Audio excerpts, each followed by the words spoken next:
南投民間這焚化爐的爭議，今嘛是繼續咧滾價。環保團體甲自救會是指出講，這行政院去年3月時，無經過環評，就先把這塊地呢撥予縣政府來使用，這是有違法的記錄，所以要求行政院就愛把這個土地收回來。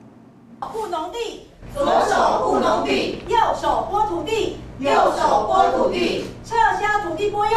環保團體甲民間向反焚化爐自救會發聲，要求行政院撤銷南投焚化爐的土地撥用。環保團體日在記者會指出，財政部國產署在去年3月也未經過環評，就以行政院的名義，甲國有地農地撥予南投縣府要起焚化爐。嘛進一步指出，縣府是用南投縣環境保護基金當中的廢棄物程度處理廢棄物這塊國有土地，但是這項基金事實上無明文允准會當安尼用，有違背專款專用的記錄。南投縣環保基金的收支保管及運用辦法第7條提到的是廢棄物清除處理經費的用途，它可以蓋焚化爐，可以買各種設備，但是這個用途裡面並沒有說你可以買土地啊。行政院若不撤銷國有農地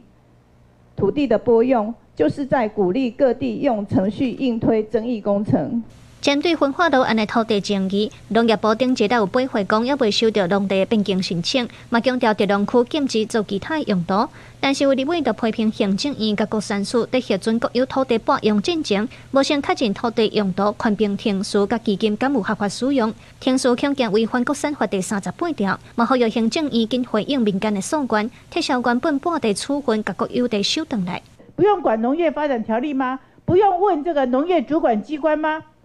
那所以等於說，特農區的土地就任由財政部、國產署自己大主大意就去做決定啊。我們認為是行政院撥地和部會之間聯項的這個一個大漏洞啊。有立委表示，後續會要求監察院審計部去查核南投縣政府環保局敢有不當使用環保基金去買地的代誌。另外，嘛會在立法院針對行政院從質詢的時，要求院長杜英台做出回應。記者盧尚如、鄭俊堯台北報道。